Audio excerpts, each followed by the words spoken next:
Look, tap in, nigga, log in. Smoke a lot radio, we going all in.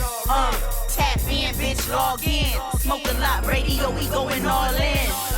Tap in, hold log in. Smoke a lot radio, we going all in. The squad making sure we all win. Smoke a lot radio, we going all in. Zilla, I'm the host with the most smoke. Rolling up the most dope. Kato got the most jokes. Simone Taylor keep it sexy for the grown folks. I'm OG, tone low, bouncing on them gold spokes. Smoke, we the #1 podcast. Some other shows, all trash. Amber Rose, all ass. Broadcasting live from the coast. Sick committee with the jokes. Come and get your ass roast. Kato phone, you nigga, review my file. How to show up on the net. You other niggas is clowns. Pulling buster niggas' cars, pulling whole skirts up. I'm the king of one-liners. Y'all got what the fuck? Since we stepped up on the scene, we got the haters' attention. Only bosses on the set, you other niggas is mentioned. For your back for interviews, nigga, boss up your views. Nigga, fuck your crew. Nigga, who is you? Coming through with the block report. The real spill, cause niggas know I got report. About to give you what you're waiting for. Simone, Kato, and Yuck, we about to take the floor. And we back like we never left. Other radio shows, they getting put up on the show. Every time we step out, you know we fresh to death. Here to take our reign till there ain't nothing left. You bitch! Hey, who is these niggas y'all talking about? They gon' get on Smoke a Lot with they 400 followers, 17 motherfucking view having ass. Fuck, these niggas crazy than a motherfucker. These niggas crazy than a motherfucker. Fuck. Hey, Simone, what she got with? Oh my mama.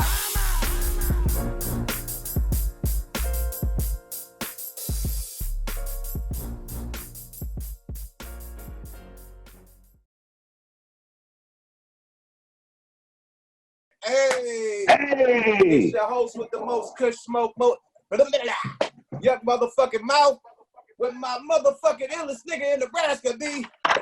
California, oh my mama. Amito, My mommy. Yada. We got a special guest in the building, man. Oakland's own, legendary. You know what I mean? Part of Dangerous Crew, man. Part of the Too Short lineage. You know what I mean? Part of part of Looney lineage. You know what I mean? You got so many motherfucking octopus tentacles. You know what I mean? That touch to everybody. You know what I mean? Connected to everybody, man. Welcome to the show, man. BNA, man, from Dangerous Music, man. Yada that boy. Damn, boy. I was caught off guard. I should have had my background ready and everything with some old fly ass shit. Nigga, This nigga you know what I'm crazy. saying? Nigga, I got curtains and shit up. Nigga, when I slide this over my backyard back there, shit. Oh yeah, Fuck, no, fuck we it, ain't doing that. We ain't doing Fuck that. at least. I see bridges and shit. I see bridges and shit in the background. Good. You Gold can do gate a bridges and background. shit. You can do a Yeah. background. I had to do it for the bass since we Okay. got the best of the bass. On there. I had to give it some bass shit. You know what I'm saying? You know what I'm So saying? please, man, let the world know, you know what I mean, a little bit about you, like far as this rap shit, how you came in the game, you know what I mean, with Ted and how y'all discovered Short. Just give them a little quick, you know what I mean, a quick little, you know what I mean, rundown of who you are. Shit, I'm just from the town, man. I've been around there forever. And T was one of the big homies. Right. Back in the days, when we started at, on the concrete, what we was doing, that's how we all came about. We all was getting it, from the famous spot in town, Plymouth Rock. And I got some questions about that too.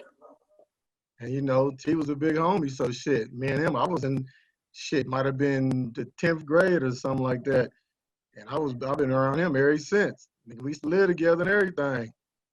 You know what I'm saying? And we came up on Short years ago when the block used to get hot. We used to take it up to the park off of Edwards Boulevard on 73rd, Burkhardt Park.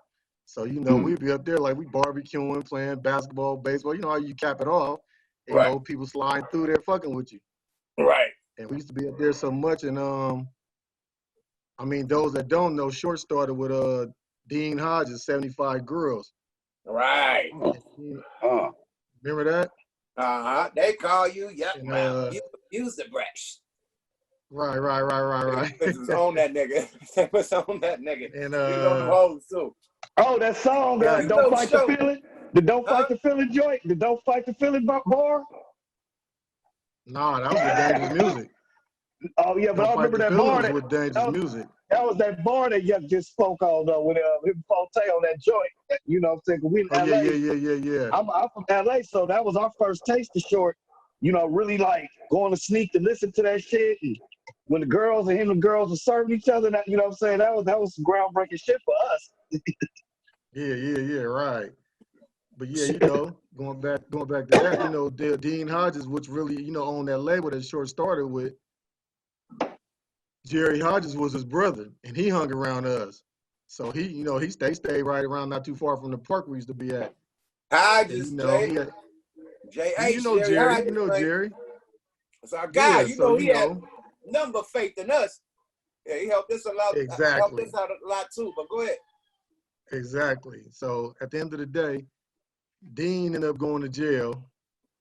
And he knew Ted from the game, and they kind of worked a little something. And he put him on Short and told him, what I'm saying, you might want to go ahead and start you a label and invest into a rapper. This might be somebody you might want go ahead and jump on. So T like, fuck it, I'ma fuck with him. So we started fucking with Short, snatched Short up and brought him in. And I ain't gonna say no name, but one of your cousins from our same block and a bunch of other cats that was big figures in the town, they all laughed. Oh, Nah, nigga, you you tripping, right. nigga. You tripping. You about to put your money in, nigga, your money into that nigga, that nigga dope fiend, this and that. Ain't no knock Nah. towards Short. This ain't no knock towards Short, but that's what it was back then. Right. They was saying that type of shit. So niggas that had money was laughing and clowning like, oh, nigga, you tripping. Nigga, you about to fuck your money off on dude? You tripping. So, we started hitting studios. We started doing shit, right? Right. And it was funny because the first thing we really had floating around the town real quick was Freaky Tales. Mm. Yeah. And when Yeah. Freaky Tales hit, nigga, the whole town went crazy. And them niggas started looking at T like, oh man, this nigga got something. Mm-hmm. Hey, so And that's look, where it all kind of began at though. hey, so was it you should call it Short T, right? When you saying T, you talking about Too Short or who's T? Because the people I'm need to talking know. about Ted. The people I need get to you. know. We're giving them a history lesson because you got some intimate information. So I want to make sure that shit is transparent. That's all. Okay, well look, just bear with me a little bit. You know what I'm Yeah, saying? we I'm got still you. on them I'm still on them old It's school ways. all Y'all you help tonight, me bro. out. Hey, It's check it all you out. tonight, bro. Take Hey, your Yuck. time. Hey, tell him I'm still getting, used to cameras and all that shit. We used to run from cameras back in the day. Right. Oh, my You know Right. what I'm mama. saying? So, He talking about I'm T is the dude that signed Ted Too Short. Bohannon. Yeah, TB. Ted Bohannon was the Okay. man behind it all. He the one was the man with the front man, basically. He was Right. the man that was behind the scene, but he was the man as far as executive producing and all that. Dangerous Music was our label. You know what I'm Okay. saying? And that's kind of like how it jumped off with him. But he never would, even all the videos we did, you'll never see him. He'd be in the cut. Oh, okay. Did you ever get down, or you was always on some executive shit with it? Nah. I was on some street shit. Oh, my mama. That's what Yeah, I miss I was street just exec. yeah. I was the homie part of the clique. I wasn't a help or nothing like that. I was part of it. You know what I'm saying? Okay. So we roll together. Okay. And matter of fact, Chris Chris Hicks, he fucked with us too. You know what I'm Yeah. saying? That's where Loonies came from through that channel. But at the Facts. end of the day, but tell him at the end of the day, once that shit got cracking, we could have had the Bay Area was hot. We had rappers just coming up from out of nowhere. The Bay Area was hot. We could have had a label bigger than Bad Boy, Death Row, Cash Money, No Limit, any of them, Suave House Records, all that. Before any of that shit ever was out, Dangerous That Music is was the main thing around that could have put all these artists up under Short. why that didn't happen? But, Wow, that's crazy. well, shit, it really didn't happen because back then, that started in the late 80s. Right. You know what I'm saying? The late 80s. And then it's like, Short was like coming from where he came from. He was known through the Oakland so much because he used to do the tapes and put your name, and he'd come through the church and he'd throw your name in a rap tape and sell them to you. All the D-boys bought all this shit.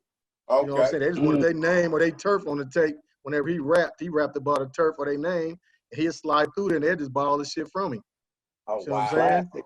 Classic grind. Before social media, you have to go your ass to these motherfucking niggas and audition to even be accepted by they ass. That's how the streets went. Yeah. And I'm talking about all the turfs. And you know, Right. Oakland, I don't know if you're familiar with Oakland, but Oakland is turfed out from west to north to the east, all over that motherfucker. So, you know, everybody that was somebody in different parts of Oakland, he made songs about their turf and their names and threw them on the tape, on cassette tapes, and slide through and they'd buy from him. So since Dangerous Music was basically the pioneer of the Oakland sound, what was the competitive nature like when y'all getting new artists and then the old artists probably in there recording and y'all got fresh meat coming in and, you know, the competition, you know, hip hop was real competitive then. So what was the competitive energy like on an everyday working basis up at Dangerous? Well, see, it was all about Short back then. It was all about Short. Nah, but you gotta tell them when niggas had to try to battle. I had to go through a battle and rap around. Yeah. Oh yeah, we ain't got that far yet. You jumping ahead of the game. That's down the line. Yeah, talk about the battle that Richie Rich had to get on Dangerous Music. I said you skipping all kind of shit. Okay, well let's jump. We're gonna jump around with it then. Fuck it. I mean, he was just saying like, what did people try to do to get on the music? You know, them the stories I heard so much, but I love to go through the timeline with you. Let's go through the timeline. Fuck that. History lesson tonight. If we on a certain time limit, we can cut corners then. Mm-hmm. Oh, we can cut corners, bro. We can do whatever. We got it, bro. We can record as long as we want. This ain't IG where niggas shut down in an hour. We good. You got the flow. Okay. Well, shit. I mean, I thought we was gonna take it through the levels with Dangerous Music and why we didn't really get to sign or get all these artists. Okay, cool. I mean, but it wasn't nobody trying to audition to get on Dangerous Music. Hold on, what happened? This is blacked out over here. Oh, here we go. Yeah. So anyway, it was all about Short. You know what I'm saying? Short was the hottest thing going. In his mind, Short was the artist. T was behind the scene, as you know. Right. And T was spending money, so it was all about whatever Short wanted to do. I'm gonna let you go ahead and run this, but this is me. I'm gonna let you run everything. However you want to do it, since you're the artist, I don't know nothing about the music or rap game. Do what you do, bro. So at the time, Short was about getting himself really put on. You know what I'm saying? Until we had got signed with Jive Records, and everybody else that was, because back then, it wasn't really too many people yet. I mean, Sig and all them was around, Dangerous Dame, all them cats was around. Matter of fact, Dame wrote a few songs for Short. And then you got a bunch of other cats that was trying to come around, and then at the time, Short, he started recognizing all the cats, and when they came around and was rap for him and rapping around, or rap for me and Ted and all them, it'd be like, oh, they cool, and this, I'm gonna keep it 100. It was lightweight hating. You know what I'm saying? Short was on the level to we was lightweight hating. This was back then, not now, but that was back then because it was like, nigga, I want to get on, and then I put y'all on, but at the same time, they all could have been put on while he was getting on. You know what I'm saying? Because there was too much competition back then. It was a competition thing. You know what I'm saying? Right. Short already was big anyway from doing the tapes around the town, selling them out the trunk and all that. So anyway, the thing with Short was, shit, nigga, I'm a rap and I can rap forever. I'll rap these niggas all day. But skillfully, a lot of these niggas got skills. A lot of these niggas got punchlines. Some of these niggas freestyle. You know what I'm saying? That wasn't his thing. Yeah. You know, he was on some way back. Did y'all come across Sebo before he went to AWOL?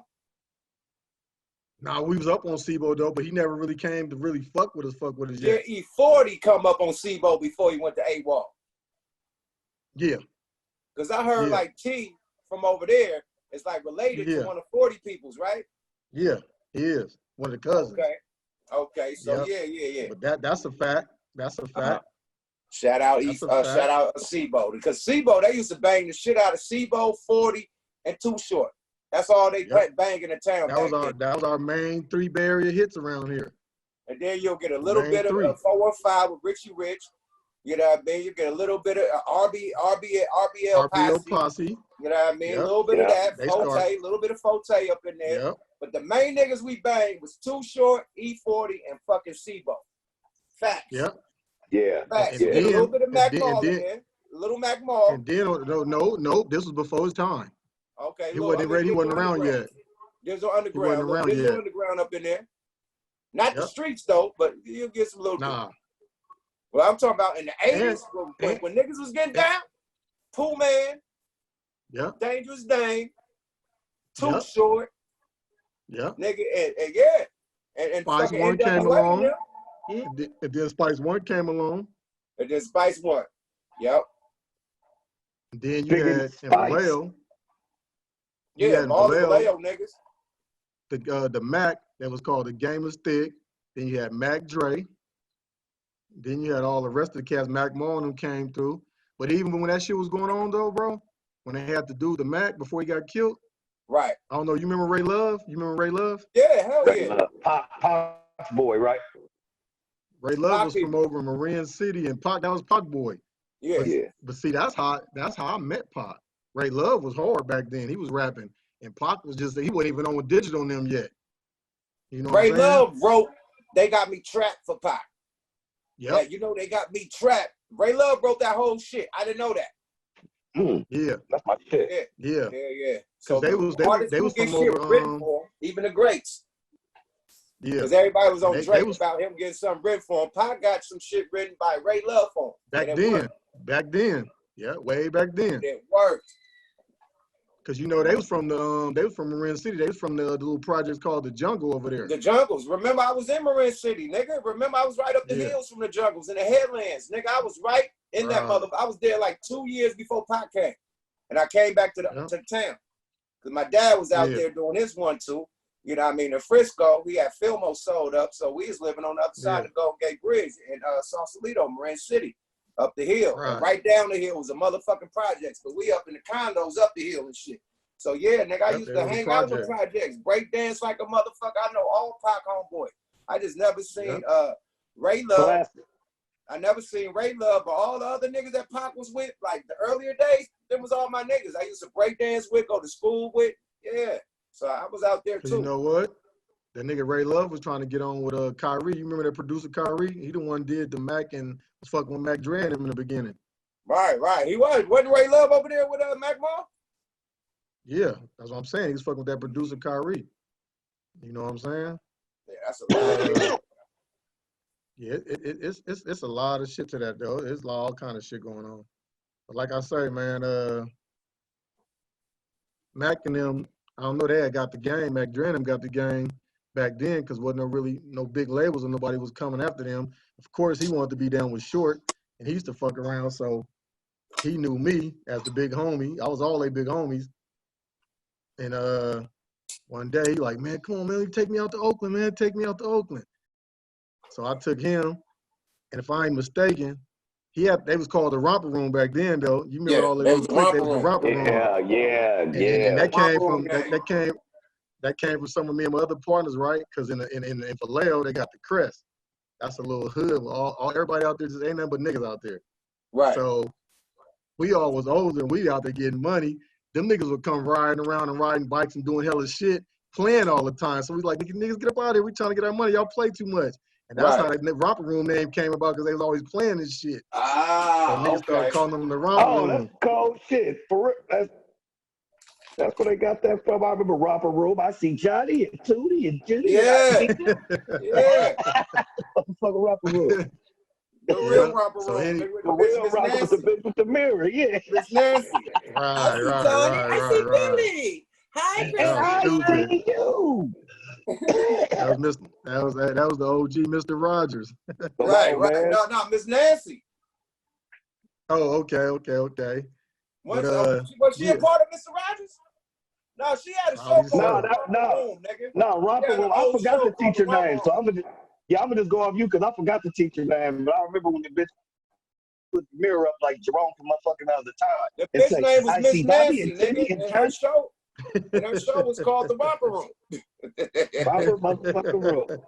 See, Mr. Roger was the nigga put on the fresh Pumas and changed his clothes all on the show and shit. Remember he get Nah, Mr. Rogers had the fresh pair of Mr. Rogers, motherfucking he put the Pumas on the nigga.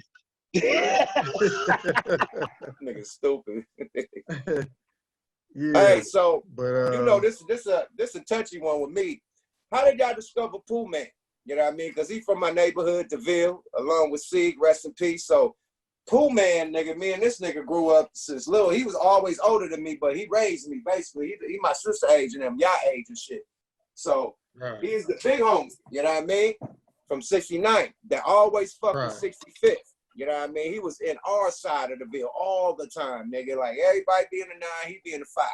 Period. So how did my homie Pooh Man end up on Dangerous Music and on Minister Society? Well, shit. First of all, that came about. Shit, you know, that was on Pooh Man though. Pooh Man was pushing that line. He wanted to be part of the Dangerous crew. He wanted to get down because Short was one of the hottest rappers. He wanted to be down with that. See what I'm saying? And then Ant Banks was producing, so that was already our in-house producer for Short. So you know, it was only right that Pooh Man got produced by Banks. Hold on, You know we gotta rewind that. We gotta rewind that because you know Bruce from the Seven Dukes had Pooh Man first. Yeah. And they that had was his Ant rapper. Banks. They had Ant Banks producing. So you telling me that was Bruce is paying for Ant Banks from Dangerous Music, or I thought Bruce discovered Ant Banks. And then y'all took Ant as Banks far as with him and Pooh Pooh, Man from Bruce. because Pooh Man was Bruce's rapper. That was his rapper. Right. And Ant Banks was that a was producer. his rapper.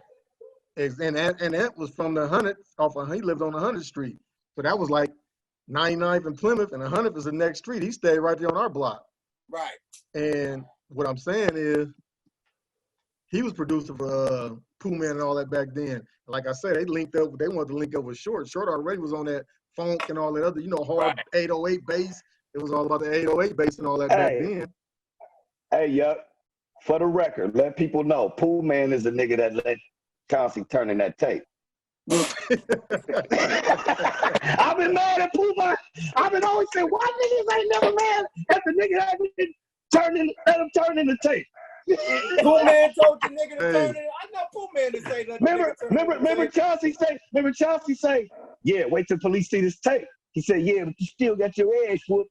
You know, he was the nigga at the table. Yeah, he said you still got your ass whooped. Hey, Pooh Man was the nigga. Pooh Man was the nigga on the couch that kept laughing at him, but nigga, you got your ass whooped. He kept laughing. He was talking that shit. He had a cool part that people don't talk about, man. I was just mad at him for letting that nigga turn the tape in. You supposed to stop him. So look, okay, basically, nigga, they left Big Bruce and went to both y'all, went to Too Short, basically, and then started doing shit because Ant Banks became the soul. A little situation happened with Bruce. That's why he wasn't around. I already know. The line rest with in peace. Yeah. Rest in peace to Bruce, but he lost them by default. Right, you know what I mean? right. Because that was his rapper. That was his rapper. Hands down, that was his artist. Fucking with Dank, all that shit. Though, but think about it though. That's where TV come in at. TV started cats from the turds to start snatching up rappers. After they seen Freaky Tales, what he did was Short. That's when everybody started going to I'm gonna go give me a rapper. That's when old boy look, hold on. That's when bro got Richie Rich. And everybody started Chris Hicks tried to come get Drew Chris down. came and got Drew down. That's what I'm saying. And then Bruce had Pooh Man. Everybody was picking up their own rappers after Ted was the first one to start it. Right. And then everybody seen what was going on. Like, oh, nigga, I'm about to get up in there. So everybody started getting their own rappers. So Dangerous Music kicked all that shit up. That shit became a league. Because before Pooh Man came out, nigga, it was showed everywhere. Dangerous Music was out there. All Short. Yeah, show was out there, period. Then niggas start rapping after that. So you right. And all the Kingpin D-boy niggas was snatching niggas up. Because Big Bruce, rest in peace, he was a boy. He definitely was a boy out there, man. From 72nd, them niggas was some boys. So it's safe to say Dangerous Records was the Ruthless of the Bay. Like how Ruthless hit. Self-making group. That was a foundation. Yeah, they spawned many different talented platinum world renowned classic acts off of that foundation. Yeah, I guess the tree and all the branches grew off the tree, or however you want to call it. exactly. That's the fucking Bay Foundation, man. Period. So speaking of that goddamn movie, fucking Men's Society, wasn't Short on that movie too? Like, how did Pooh Man and Short end up getting on that movie? He came in there when he came in and cocked the shotgun on the nigga. He sold the dope to the nigga when he was cooking it up. And he cooked the dope. Yeah, he was cooking the dope, selling the burners. Yeah. How did Short become the hood plug and goddamn Men's Society, my nigga? Hey, look. See that shit jumped all the way. The movie shit came in kind of late. It was a lot of shit before that though, because you gotta realize when Short, I was still in high school when Short started getting popping, and then the tours started jumping off. They took off on tour, and I remember one tour because I was in school still. I wasn't with them, and T called me. They had just Vacaville had a new development of houses out there. Right. And they were signed to Jive at the time. So they had just bought houses. T had a house on a cul-de-sac with the pool, all the big shit back there. And Short ended up buying a house, 4 houses up the block on the same street. He lived right up the street. Right. So when they was on tour, the people called him to give him the keys and all that to the house. He called me. I give the keys. I was in the nigga house before anybody. They was in Minnesota when he got that phone call. Right. You know what I'm saying? It was snowing and all kinds of shit. He said, hey man, go get the keys. I'm at the house chilling. This back in 91. Wow. And then, they was on tours, like I say, Short ended up buying a house right up the street. And then, like I say, shit started getting popping. People started sending movie scripts to the house. Matter of fact, I'm going to keep it 100 with you. All the movies Pac starred in, they were supposed to be Short. He was the leading role in all the movies back then. Wow. So he was supposed to be in Juice, all that shit.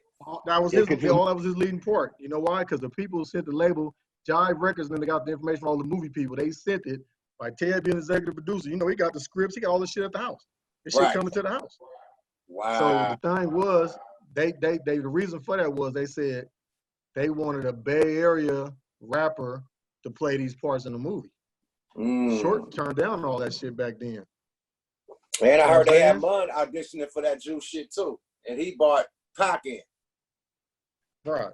Let Mun tell I say Short turned it all down. He said, "Man, look, I ain't no actor. I'm a rapper." And him and Ted kind of fell out a little bit behind that because Ted like, "Nigga, we got the script. Nigga, we can do this shit together. Nigga, we'll show you how to do this shit, nigga. I ain't just in it for the rap money, nigga. We want to get all the money." Right. Short like, "Nah, I'm a rapper." Then later on, that's what I'm saying. He turned around and ended up being in them movies, playing them little small parts.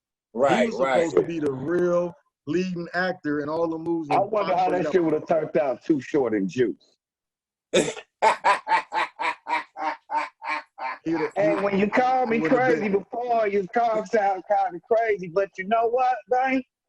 I am crazy, bitch. Fuck Steel, bitch. Fuck Raheem, he's a bitch. That shit would have been sick. Bitch. Everybody would have been bitch. Get the fuck your bitch ass DJ and you got ready to stand up and die for that shit, bitch. Like Blizzard did. Bitch. Like Blizzard did, bitch. Crazy. Hey, shit. So speaking of touring, man, I heard some rumors, man, that Short upstaged a few of our favorite legendary artists from the East Coast, man, when he was and the West Coast when he first started. Why don't you tell that story, man? One or two short tour stories, man. It blew my mind. Shit, he went out with all the big artists back then. It was like they'd snatch him up and put him on tour with him, and you had all the big artists. You had LL Cool J. You had all kind of motherfuckers. He already did a bunch of shows with Big Daddy Kane and all them dudes. Ghetto Boys, NWA, Queen Latifah. Shit, I mean, who else was in the game back then? Anybody you can think of that started in the late 80s. Naughty by Nature. Yeah, all of them. Naughty by Nature, fucking Slick Rick, goddamn Special Ed. Yeah. Ghetto Boys. All them niggas. Everybody. But you got to realize, though, right? When the tour was jumping off, though, right? Because, see, y'all understand back then, me personally, I just feel like Short was on some super cool player shit. You know how niggas is from the town. he was on some laid back shit anyway. And he never really liked that spotlight when it came to back then about being the face right out there, even though he was a rapper. He got around all them other people. He laid back and was on that super cool, I'm down nigga. He was on some I know he was on some shy shit. He might not admit it, but he wasn't ready yet to be out there being vocal in front of everybody. He was kind of kicking back. But the motherfuckers was popping. And so they started doing their tours. Everybody was popping. Their names was popping. Short was low-key popping, but selling more than them. So they doing all their tours. They headliners. They this and that. They'll throw Short on. He'd go on first some nights he'd go on second. And then the way the tour start going, next thing you know, this nigga headlining, he going on last. And this with all the big artists. They couldn't handle that. You know what I'm saying? EPMD, the Hit Squad, all them. Redman, all them. They couldn't fuck with Short, my nigga. Short went from being the opening act. This is one of his shows.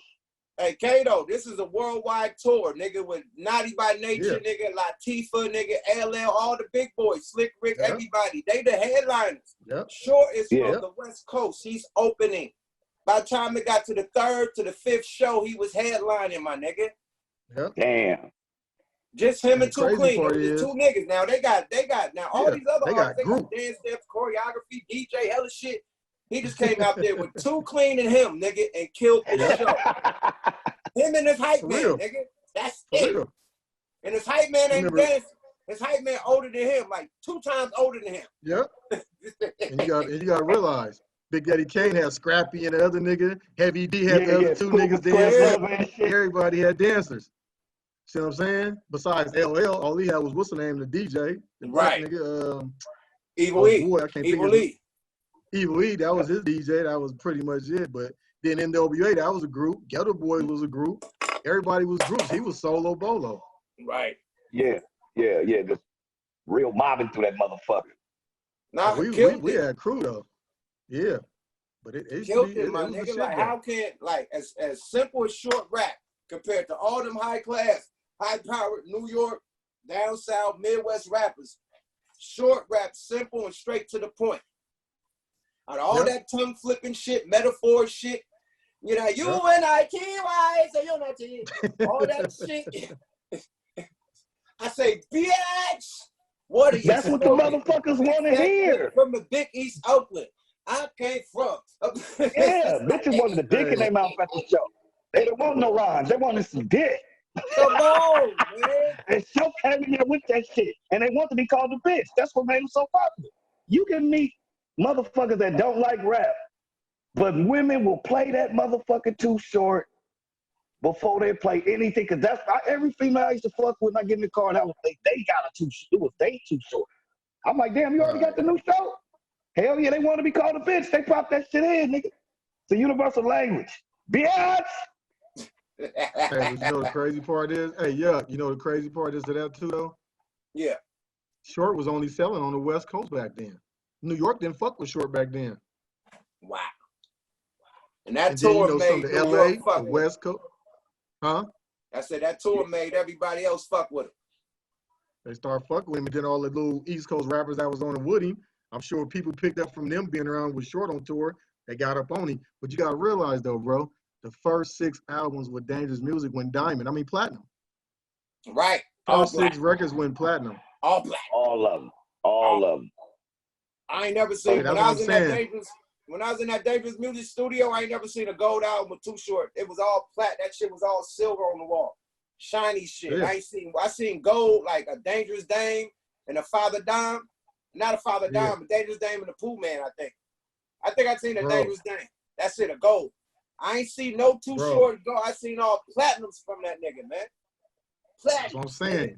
Y'all got me slipping. I ain't got the plaques out here for you. But it was all platinum with John. Yeah. And then he went to Atlanta and it went all gold. First 6 went platinum, the next 4 went gold. Them the 10 albums.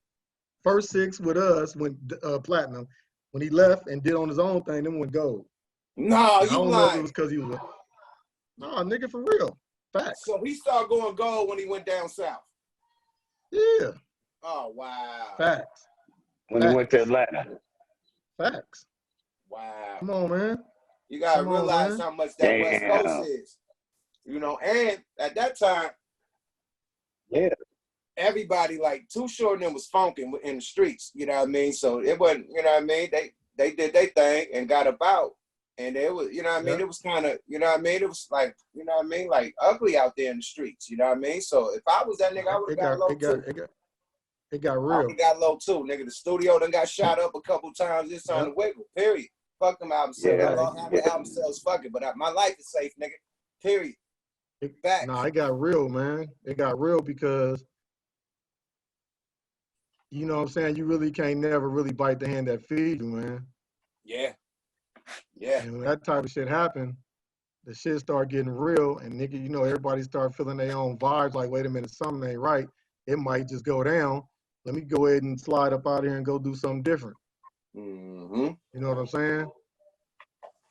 And speak on that. Why was it a problem with Ted and Show that make the label split up? Because nobody ever knew that. Like, what made Dangerous Music split up? In short, I mean, it's not split up because Dangerous Music kept on going. But what made him able to take over the label like Jay-Z was able to take Rockefeller from Dame Dash and Biggs? You know what I mean? Like, how did that happen? I'm gonna give y'all some real shit that I ain't never heard on none of these platforms from these cats that be discussing all this shit when they always talk about Too Short or Too Short talk about himself and Oakland where he came from and all this other shit. But you know, just as firsthand, you don't never hear TB name thrown in there on none of these platforms either, huh? Nah. That's why he had to know. He's like, who's TB? Who's T? They didn't. That's why I had to ask. Look on the, hey, look, bro. Yeah, that's why I had to ask. You can look on the album covers, the CDs. If you pull up some old shit, you'll see his name on there. Matter of fact, let me give you some quick game, and then I'm gonna jump into what I was about to say. Look on Born to Mac. You remember that album cover? That Drop the Ritz Cadillac? Yep.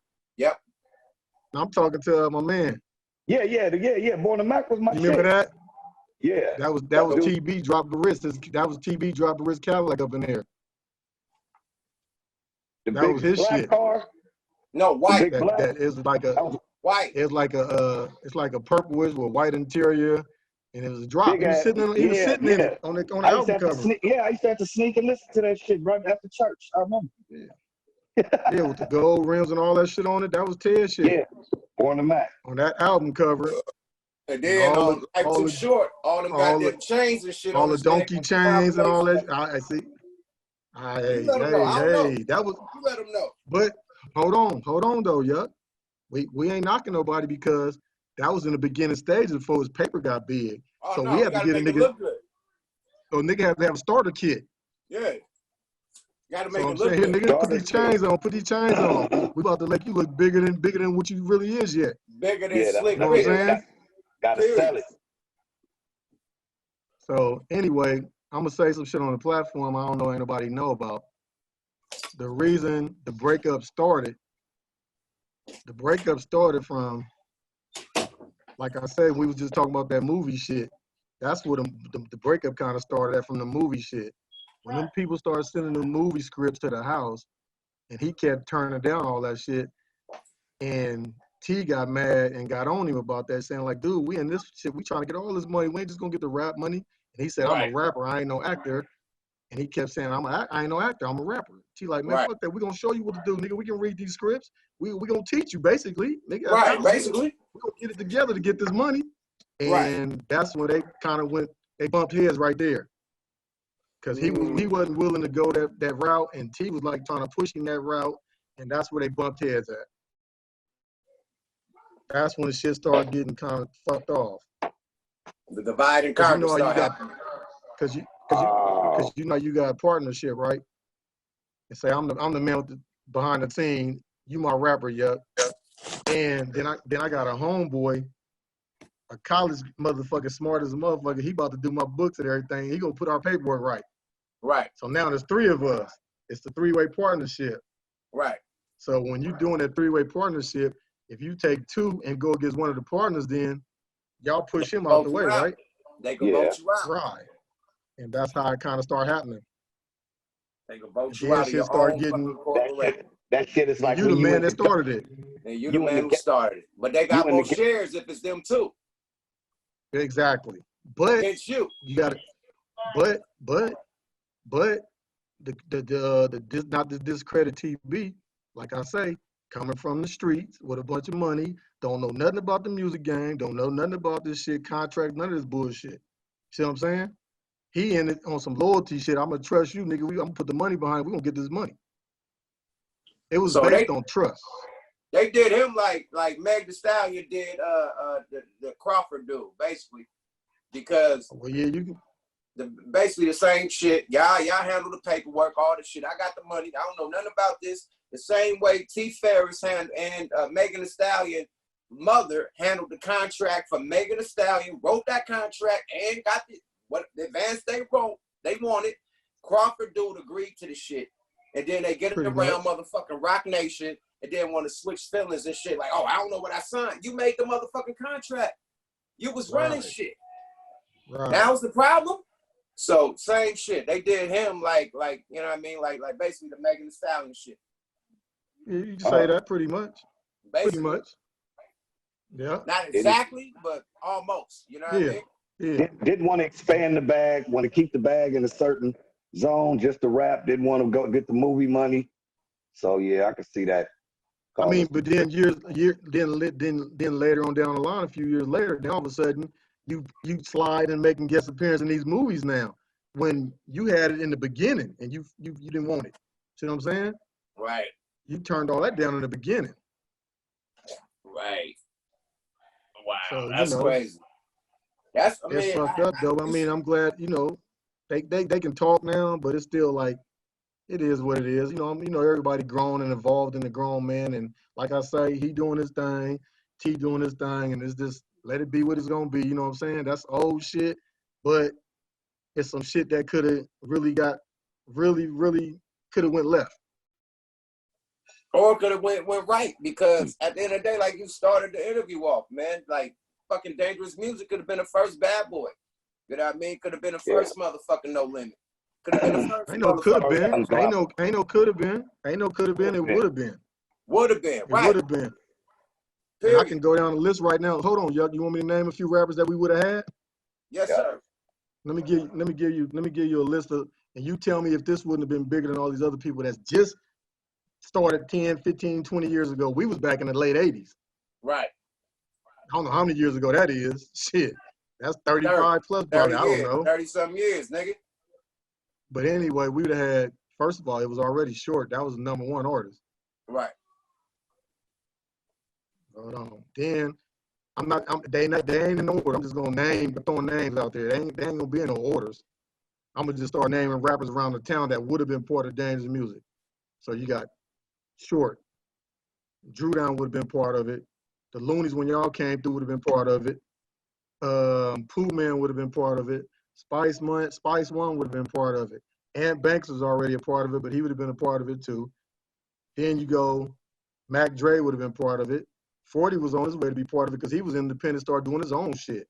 He was gonna come that way until, like I say, one of the rappers was feeling some type of way about certain niggas, so they had to go their own route. But I'm just saying, you'd have 40, Mac Dre, Mac Moore. You'd have all these dudes around the Bay Area, bro. Then you'd have Forte and from Frisco. If they would have came, they would slid over eventually because he was trying to already get up on the Short. Forte was, I mean, you know what I'm saying? So it would have been like pretty much everybody around the Bay Area that turned out to be somebody would have came through Dangerous Music.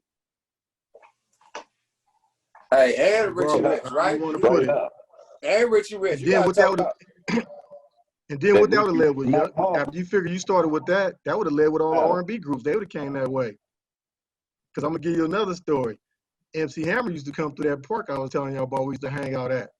Somebody slid him through there. He was trying to holler at T and put me on, you know what I'm saying? Or put something behind me. But then, I don't know if you know the story. He went over to your old neighborhood and hollered at somebody else. Right, They kind of like bagged him up. Right. They bagged him up when T said, man, my hands is full right now. Right. See what I'm saying? Right. That's why he would have had Hammer too. Right. Look how much money Hammer made. That please Hammer don't hurt him money. Please, I know that nigga kicked himself in the ass. Don't hurt him. You can't touch this money? Come on. What I'm saying is Dangerous Music would have been big, man. We got all these R&B groups. You would have had the rap groups. It would have been the biggest shit ever. It would have been the biggest shit from Northern Cali, period. The biggest shit, bro. Yeah. The biggest shit. You gotta talk about the Mac Dre and the Richie Rich battle. Oh shit. Oh, Okay, yeah. let's go back to the Then you gotta romper talk room. about me and Rapper Ron battle. This all shit to make, you know what I mean, look good for dangerous music, man. Let me say that first of all, nigga. But go ahead with the Mac Dre and Richie Rich battle first. Classic moment. On the dirt road, nigga. Man, These niggas went to the dirt road to battle, nigga, in East Oakland, nigga. I That's wish some I real can get. shit. I wish I was prepared. I could have got a Big Don or some other cats on here because they was around and they would have Okay. been my witnesses. This is facts though. And nigga, I got Rich and the Richie Rich phone number, but nigga, these is facts. And nigga, I'm gonna make that nigga admit to it one day when I see him in person too. I'll record that nigga so I can show you. Right. Check this out. Dre ain't the one to me short. So you know, I was that nigga. I guess I should have been an A&R nigga though, or some shit. Right. So anyway, I said, well, come on, nigga, follow me out to the town. Mac Dre, his whole little romper room clique, they jumping in. I don't remember. I think it might have been Granadas and old school Chevys, 73 and some Granadas. Them Right. niggas follow me out to Oakland. I take them over to the neighborhood. We pull over, we kicking it, they smoking and doing what they doing, right? Right. This before Dre even got popping though. This was like, I want to say this was before Too Hard for the Radio came out. Oh, wow. Wow. Man. Whoa. So like I said, I was their big homie. I slide them through there. We over there, whoop. We chilling, this and that. And all the other big homies out there. Rich slide through the block. Rich had the box high top fade back then. Right. You remember when he had the little box haircut, right? Right. He come through there. So you know how niggas is back then when it's like some rapping shit going on and niggas like pumping niggas. Oh, nigga, can you rap him? Can you beat that nigga? They calling out niggas. Oh, yeah, Remember how yeah, niggas yeah. You ain't better than this Nigga, nigga, man. I got my nigga from Vallejo. You ain't, nigga, I got my nigga from the hill. Nigga, you ain't better than that nigga. Exactly. Same shit. So then you got both of these niggas looking at each other like, I mean, whatever. I mean, we gonna do it, but they ain't really wanting to do it. But they like, nigga, they putting it on us. The pressure on us. What we gonna do? Right. So basically, a nigga told them niggas, you niggas rap, nigga freestyle, nigga rap against each other or something. But you gotta realize though, I want to say back then, Rich always freestyle. You remember? Rich Right. always was a freestyler. Right. That's why him and Pac got cool like that. That's why Pac was on Rich line so tough. And Rich started, I guess he started getting off. Then Dre had some of his little rhymes, but his wasn't really too much of off the top of the head. It was some shit he probably already had put together. Right. So they was going back and forth. Then, you got niggas that, ooh, that type of shit. Right. So like I said, at the end of the day, ain't nobody won. It was just like, nigga, just rap, nigga. You niggas is rapping. We want niggas on the block that got money. We want to hear you niggas rap. Nigga, just rap. Right. Yeah. Right. Right. Let's see how I'm a sign. That's all it ended up turning into. Who I'm put this money behind, nigga? Let me see who I'm put this money behind. Let's let the pit bulls fight.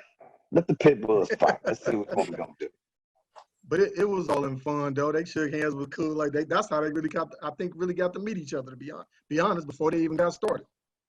Both of them niggas end up signed to the same label, nigga. Walk, and they both with Dre and Walk pockets, nigga. Rich went over there. Nigga, I got 120,000 advance, and then the nigga Dre, I just got 100. Like they was compete with each other. Like whoever got the most money, nigga Dre's be like, nigga, you say that nigga 120, I need 100.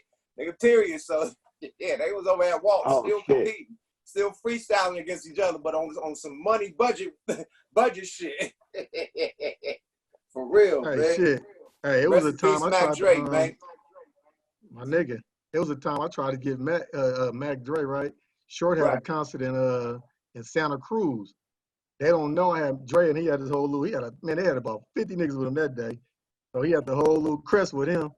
And we go out to Santa Cruz. We followed Short and all them out there to Santa Cruz. He had a show with Tone Loc, LL Cool J and Tone Loc was doing a show with him. And, I was going to try to get Mac Dre to slide up on it because he had Too Hard for the Radio, I think, back then. Right. And I was just sliding him up in there, but he was just on some nigga just happy to be at the concert with some rappers, like with some name rappers, so he wasn't tripping. Right. But I think a fight broke out, so we didn't really get to finish. We ended up getting up out of Santa Cruz. It was a fight jumped off up in there, so they didn't even get to perform at all, but I was trying to slide him up in there to get to perform. Yeah, so you got Vallejo, you got Vallejo ties too, man. How did you meet Mac Dre, man? Shit, like I told you, he was in the neighborhood I used to be in. And nigga, we out there getting money, and they, like I said, he used to come through there clowning and playing and shit all the time. You know what I'm saying? Doing hella shit and making the turf hot. Right, right. You know what I'm saying? Turned up. Or them niggas that come through, like I say, in them Granadas or something, and they get to smoking them up, burning rubber, doing donuts and shit all around it, you know what I'm saying? Right. Getting on them niggas' heads behind that shit. Right. But So, yeah, I met Dre and all them niggas at one time. And then Mac Mall, I was the first person to introduce Mac Mall to Short. I brought him to a show or something, or to a studio, I think. Something I so brought you the him first to. nigga to bring Mac Dre and Mac Mall to Too Short. Yeah, Facts. facts. Wow. Classic. Bunch of other people too. Wait, hold on. My other partner, you know my partner is in Houston right now, Baby Bash. Right. Oh wow, I forgot I was about talking to Baby him Bizzle. today. Yeah, he getting that Latino money. Oh yeah, Yeah. killing their ass. He out here by me. He Yeah. live he live right around the corner from me.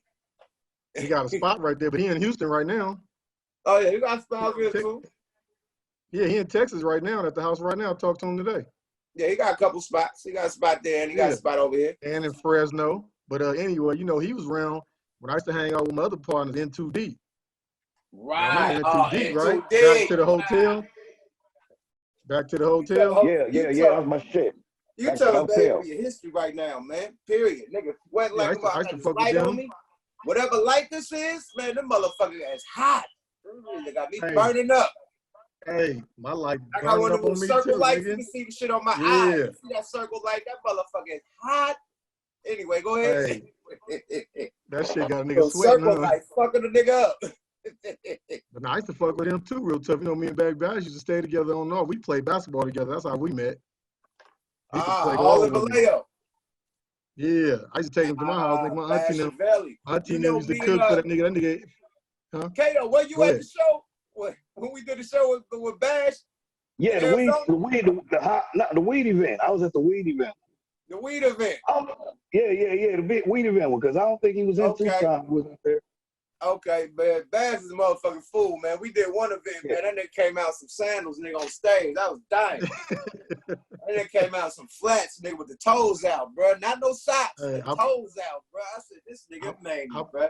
Hey, I believe you. I believe you. Shorts with the toes out. I'm like, bruh, god damn, man. Fly was going hard on the nigga, too. He's like, man, he went John Clenta on him. He went John Clenta on you. Man, the nigga said, hey, but you know, but you know, toes Bash grabbed the started. sandal like this.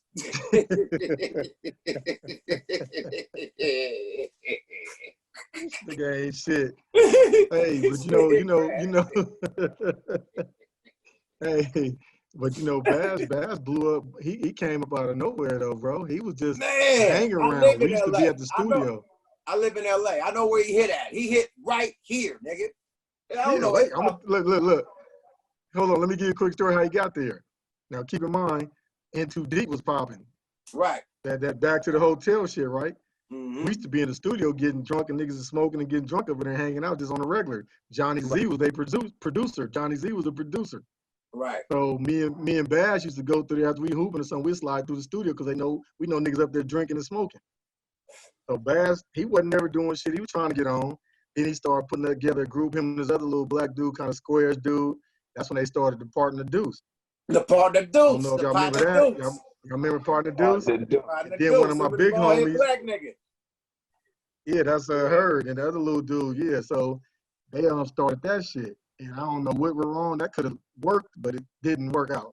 I forget they it worked. out. It worked. It was work. It didn't work as big as N2 Deep, but niggas knew about them in the Bay Area. But Bash took off better than N2 Deep and Partner Deuce together. He's fucking. Let me use the bathroom. Go explain that one though. Hey, so look. Anyway, Kato, the nigga, he ended up fucking with them. This all in Vallejo. So he ended up fucking with them. He wasn't even on no rapping shit yet until he started doing that Partner Deuce shit. So I don't know what came about. I think somebody heard about him in LA, and he ended up going down to LA to do some writing for somebody. He wrote some shit for somebody, and then Kid Frost got word of it. You know how Kid Frost is in LA, big out there. Yeah. La Raza. He get up. Yeah, exactly. So he get put up on that. He had Bash wrote a whole album for him, and from there, that's when he blew up.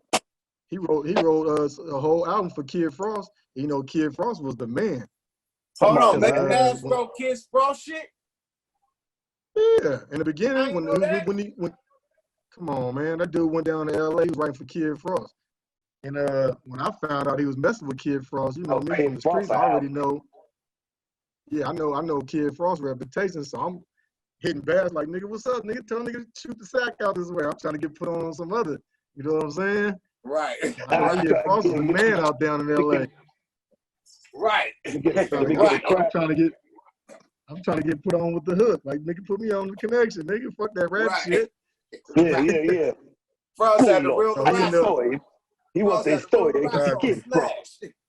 Allegedly. Exactly. And then Bash, when he hooked up with that, then I guess that's when the labels, all the people, they gave him, he had like 2 contracts. I think he had something for writing and he was producing too a little bit, but he had something for that. Then they signed him for his own shit. And then that's when he ended up going out to Texas. He ended up going out to Texas and Houston and shit and started blowing up because, you know, out there they had a Latino crowd. And then, you know, he white and Mexican, but they don't really know, but he got that full Mexican look. Yeah, he So got he the got look. out there and Yeah. he just started blowing up. He Started killed them. hooking LA up and with, Mexican. LA and Texas. Oh, he Blew kept this it. nigga up. And Vegas. yep. Oh, yeah, Vegas he had and the some Bay singles Area. on the radio killing him. He had some singles on the radio killing him. He got some high, Vegas, he got a lot of high the singles. Bay Area, LA, and goddamn the whole Texas blew this nigga up. Yep. That's all you hear, nigga. Was Baby Bash, nigga, with the what was his singer name? Frankie B, Frankie Stevie, some J or something. Frankie J, Frankie J, Frankie J, nigga. That Frankie nigga done J. blew up. We ain't heard from Frankie J. That nigga just blew up to orbit. He don't even fuck with Bash no more. He just like, I'm me. That nigga just left. For real. He just, you know, one of my niggas fuck with not Miguel, but what's the other little Afro nigga name? That the little Mexican nigga with the Afro. He got a black Afro. Nah, not the name. The Bruno one that, Mars. Bruno Mars, yeah, niggas from Sacramento, nigga. Damn. Yes. Yeah, one of my regime nigga had him on. The first nigga to have him on the album, man. My nigga, my regime nigga Bueno had Bruno Mars on his first album, nigga. This nigga from Sacramento, bro. Damn. Blew up out the I plant, didn't know nigga. that. Bruno I Mars, never nigga. knew that. Yeah. I never knew that. That's why that nigga got so much, you know, it's little swag. He got that Northern Cali to him. That's why he be doing his little shit. You know, he's Filipino or something He anyway. got that So Bay Area shit up in him. Yeah, he got a little Bay Area up in that nigga. That's why he be doing his shit. You feel me? Yeah, he do got that little cool shit up in him. He got a lot of cool shit up in him. But yeah, man, Bruno Mars. But anyway, man, Bash, nigga. Bash is the epitome of nigga playing your position, nigga peeping the game, and conquering that shit, bruh. That's what he did. He saw, he came, he saw, he conquered. He conquered. That's the pure definition of Baby Bash career. Hey, he came, he saw, he played the background in the beginning from day one with N2P. Yeah. All he did was see him on a hanger on. He wasn't part of no rapping or nothing. He was just around. He wasn't a part of everything they doing.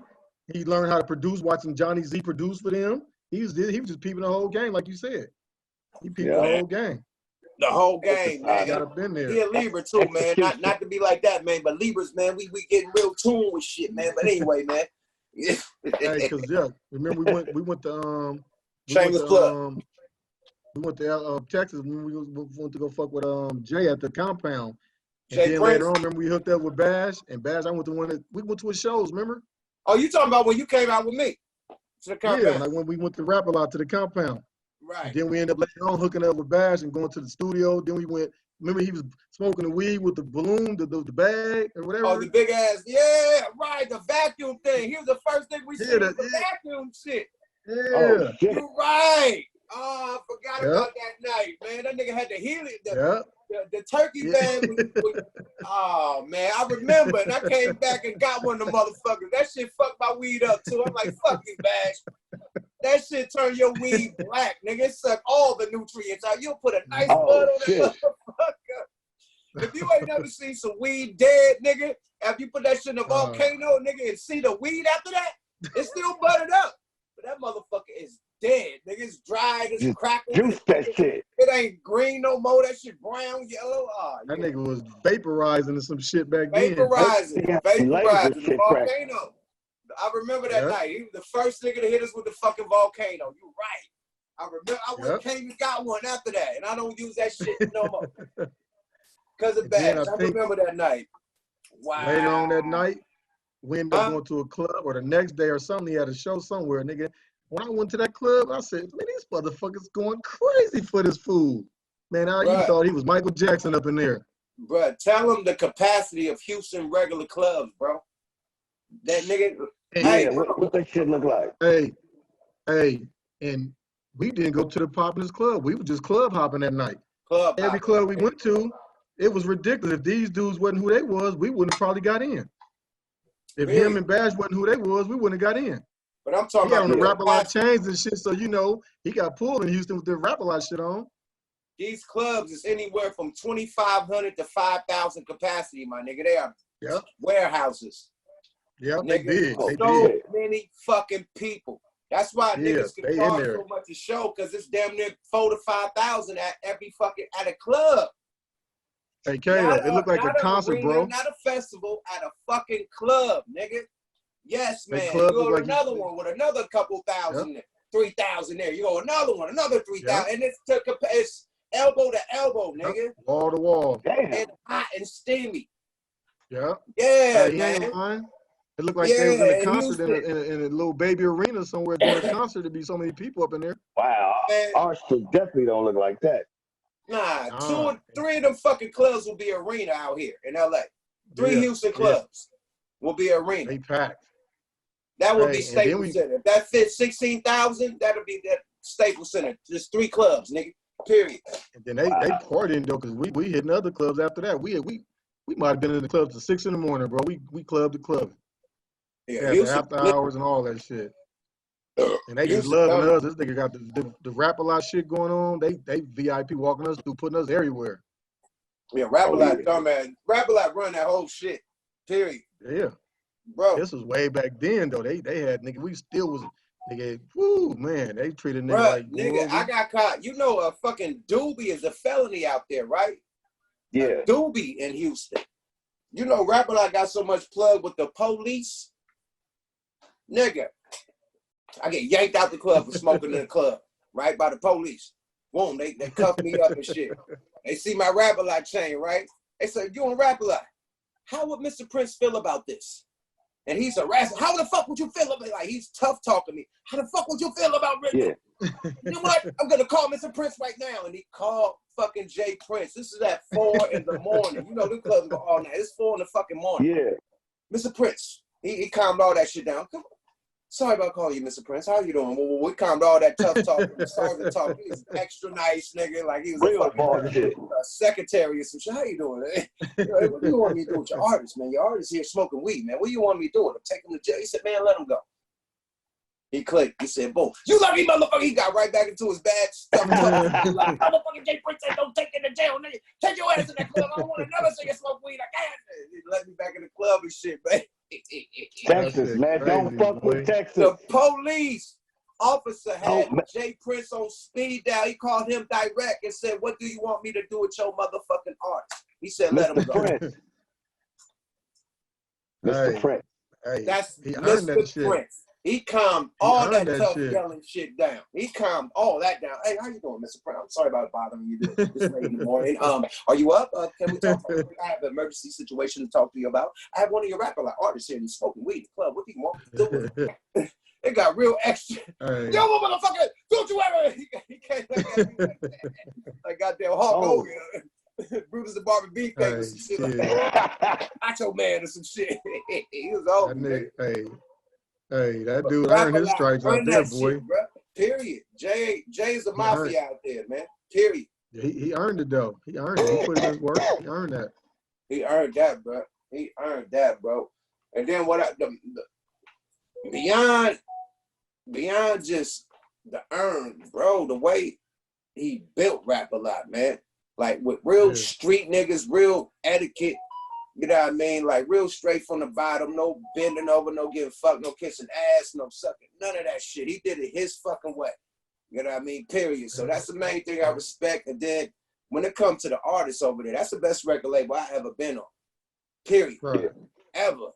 Nigga, I'm talking about as far as freedom, I'm beefing with everybody. Master P and motherfucking Scarface is doing Homies and G-Unit? Thugs album.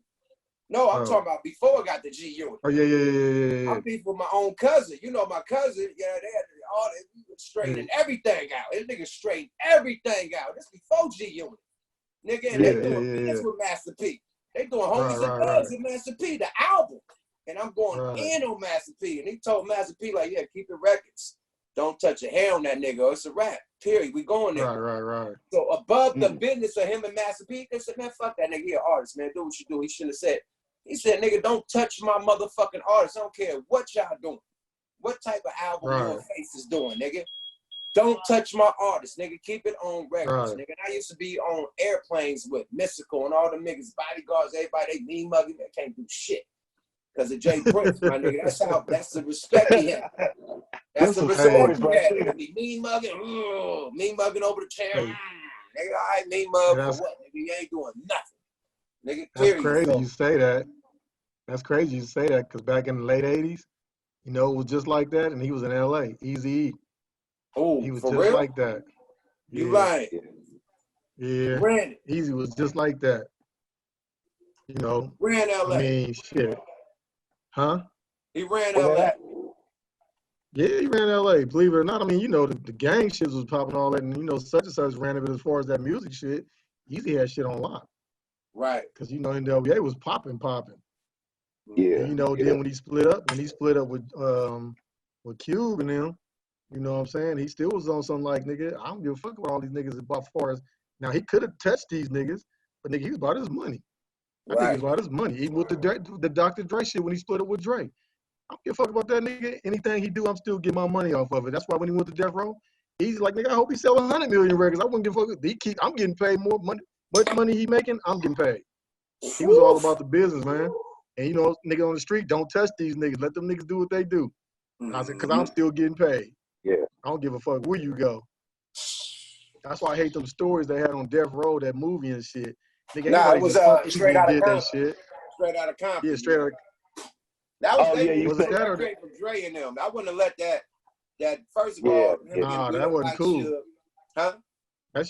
Ain't nobody put no hands on. Hey, long as we know Eazy and fuck with him, Eazy kept a nickel-plated 45 on him everywhere, and he kept the big-ass Tongans and Samoans with him wherever he went. Eazy used to ride a yellow Cherokee, a canary yellow Cherokee with Vogues on it. Woo! Woo! Woo! Woo! Rest in peace, Eazy-E. Man, rest in peace. That man kept a chrome one on him, 4.5. And he had hitters. And you seen in all the fucking like little pictures, he had them big guns too.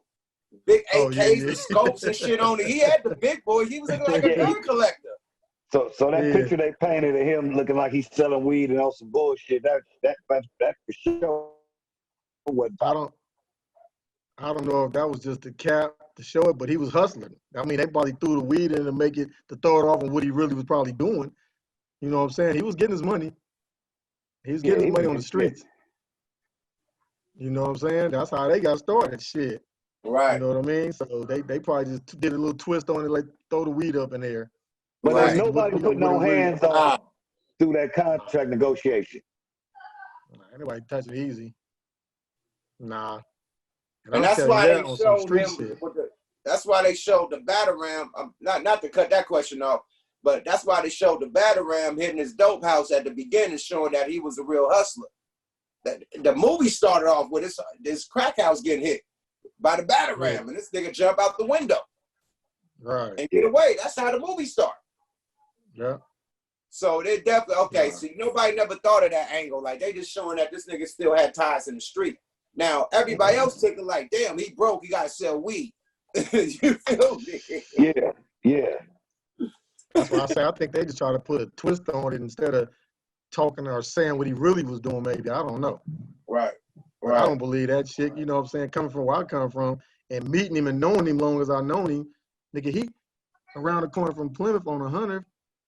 You know Drake Jones used to hang with T. Right. Remember the square light-skinned dude Drake Jones? Right. His sister, Eazy, used to come to Oakland. He was fucking his sister. He got a baby by his sister. Wow. You know, Easy was always in Oakland. He loves to come out to Oakland. Oh wow. Facts. That nigga had a baby mama You in know what I'm saying? Oakland. I ain't know that, my nigga. Yeah. Drake Jones' sister. Wow. You heard You it know on what Smoke a Lot. Exclusive. Hey, Hey, I'm giving Lil Easy got up too another much brother and game, sister man. somewhere. I'm giving up too Lil much Easy got game, another man. brother and sister. Allegedly. Hey, I'm giving up too much game on one night, man. Hey, bro, fuck that. We out, bro. You just said enough, my nigga. On that note.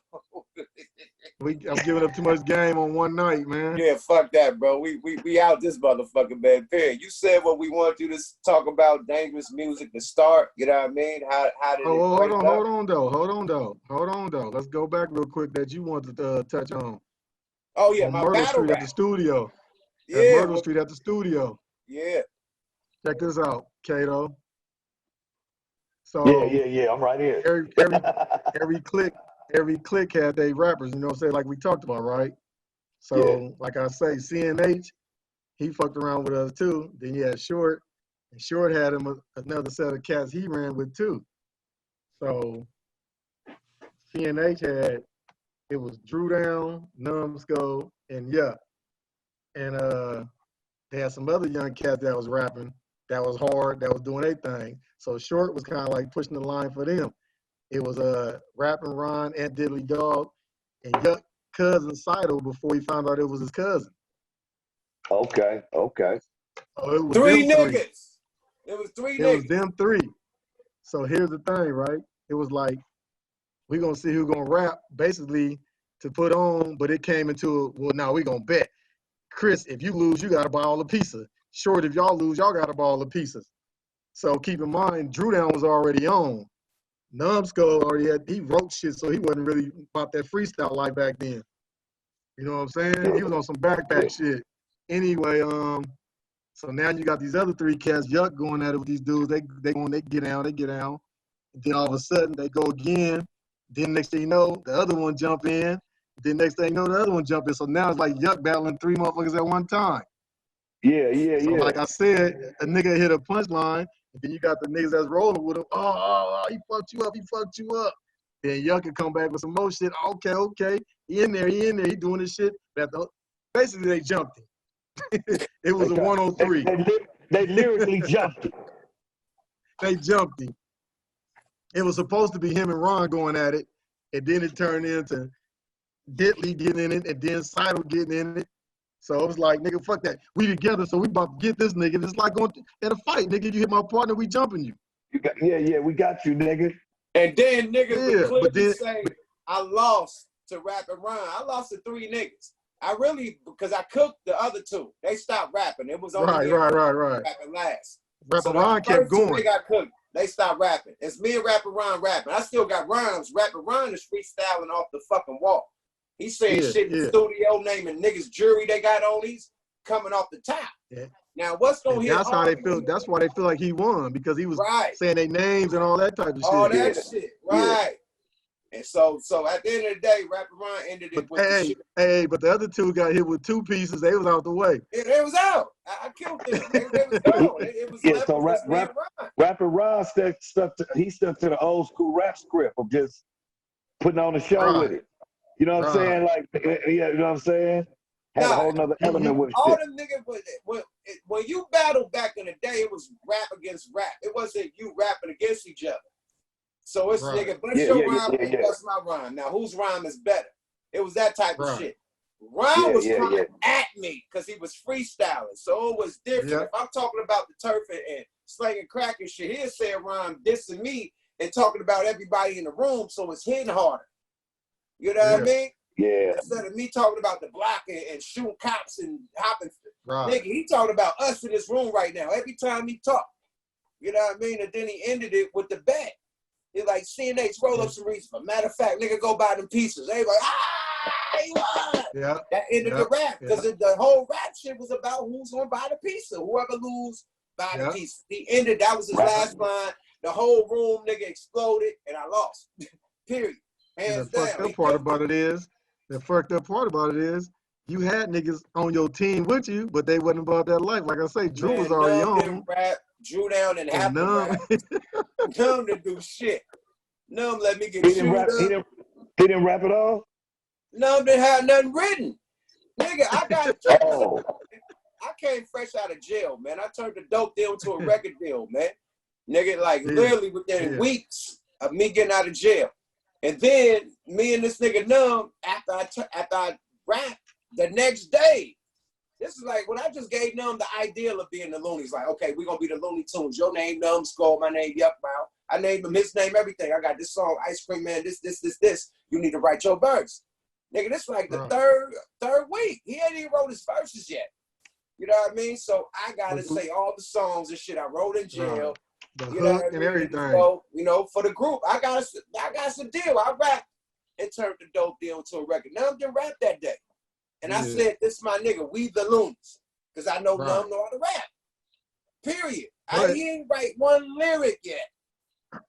But keep in mind though, Kato know, you wasn't even a rapper, nigga. You was an artist. You drew all that shit, the Looney shit and all that.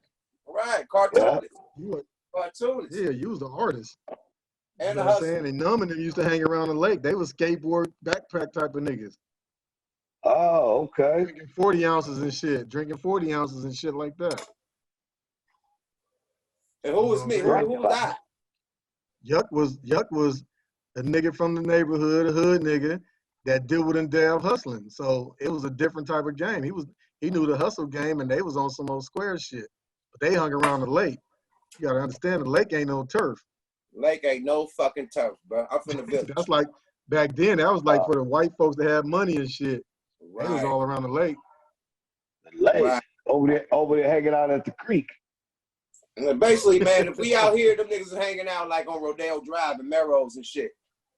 Right. And we in Slauson, nigga, and Watts. Slauson somewhere, on Crenshaw somewhere. If it was here, I'll be in Nicholson Gardens. We over here get some chili Fritos. I'll be in Nicholson Gardens. I'll be in Nicholson Gardens and he'll be on Melrose somewhere. If it was out here. Hey, he'd be over at Chris Station and we over at Roscoe's. Right. Oh, okay. On Manchester. On Manchester. I get it. That part. That part. You know what I mean? So I'm glad you cleared that up. Because niggas be like saying, like, nigga, I heard Ant Diddley Dog do an interview recently. He tried to say he wasn't there. That's how he don't want to take his elbow. I cooked you, Ant, and I cooked Eclipse. Rest in peace, my cousin. They all was there. And that's before you knew Clips was your cousin. Right. So Eclipse, who my cousin, rest in peace, who became Sidle, he was part of Rapper Ron crew. Yep. Three of them niggas got off on me. I killed them first two, and it was left with just me and Rapper Ron. It's about who got more rhymes. I had rhymes for days. Nigga, I'm fresh out of jail. Rapper Ron only he hung long as he hung because, like I say, like you said, he was touching on shit that was right in the room. Yeah. And then, bruh, did I bust Ice Cream Man that night? Yeah. No. You didn't bust Ice Cream Man that night. Nah, I didn't. Oh no. I thought you were talking about the verse from off the no. Okay. You ain't hear Ice Cream Man that night. Nah. Only nigga that knew about Ice Cream I never heard it. NH. I didn't bust that rhyme because it was too many niggas in the house. And before I got to CNH, Seagram tried to buy Ice Cream Man for $1,000. Like literally, like as soon as I got out of jail, like he was hearing it in the streets, niggas getting out of jail seeing my rap. So as soon as I got out, this nigga called my grandma's house, because that's when niggas had the landlines and the beepers. Landline. My grandma's house. And he said, yeah, you know what I mean? I'm Seagram. He said, JJ, I want yuck. JJ. Woo, the Seagram from the 9, bro. You know, I heard about that song Ice Cream Man, man. You know what I mean? Let me buy it. I thought the nigga was gonna say, let me sign you. This nigga gonna rap a lot at this time. Right. I think like, man, back then. This is Ville shit, nigga. You from the Ville, you young nigga, let's sign this. Woo. Man, let me buy it for $1,000. Nigga, I got a nigga 4,000 in my pocket right now, nigga, while I'm on the phone with this nigga. And I got work up on the table. And I'm like, huh? All right, bro, nah, man, I'm cool, my nigga. I love you, my nigga. I respect you, click. So a week after that, I say that rhyme for CNH and get signed, you know what I mean? And then gotta go. So I say it, you know what I mean? I don't say it at that shit because it's too many people there. Just like how Seagram wanted it. Imagine another, just like how I put it But out. you know what? And Master P still took it. Yeah. I The put first time I heard that, put yeah. it out. Put the video, the ice cream truck on Triple Gold, Yeah. and Master P still took it. So imagine if I would have said it that fucking night. And how many artists was in there? The first time I heard that song was at the apartments on Bancroft. What was we on? 60 something in Bancroft? 62nd? 62nd. Remember the apartments? 62nd. That was the first time I heard it. That was the first time I heard it. See? But what if I would have said it that night after he said that piece of shit? And I had Ice Cream Man. I could have came like, all right, nigga, it's the Ice Cream Man. I could have just helped. I could have killed it. I didn't say that probably would have wanted it. One fucking time that night. That nigga Short probably would have took that. I knew how bad Seagull wanted it, and I was like, watch, if I say it, one of these niggas gonna take it. Not even if the rhyme, the idea. Just the Ice Cream Man, yeah. The name, yeah, there's somebody gonna run with it. It was too catchy and still got snapped. That's why he won. If I would have said Ice Cream Man after he did that little piece of shit, it would have been a rap. Yeah. It was already a rap. I didn't even say my hardest shit. I didn't say that was the hardest. Come on. Well, I'm glad you didn't shoot the three. I defaulted because I knew niggas was gonna take it. That name, the Ice Cream Man. I knew what nigga. How many name all the artists that was in there that night? I'll wait. Besides us rapping, name all y'all artists of Dangerous Music that was there, nigga. Hella niggas was there. Hella D-boys with artists was there. Yeah. All the D-boy niggas that he said start having artists, all them niggas was there. Yeah. Rappers. That's true. Yeah. Too Short. Yeah. Everybody's there. Drew Down ain't heard Ice Cream Man at the time. That's crazy. Only CNH heard it. Right. And you know how goofy he is. He wanted you to use it. CNA wanted you to use it. That's why he put me up against. He wanted me to say it. I didn't say it. I saved it. Yeah. Because they would have took it. We wasn't even signed. We wasn't even in the studio, nigga. This is like nigga come to the studio tomorrow, man, and got my artist Drew Down. I wasn't even, after that battle, we got signed. Was official. Niggas seen that I was handling 3 niggas by myself, nigga, and none been do nothing, nigga. I got you.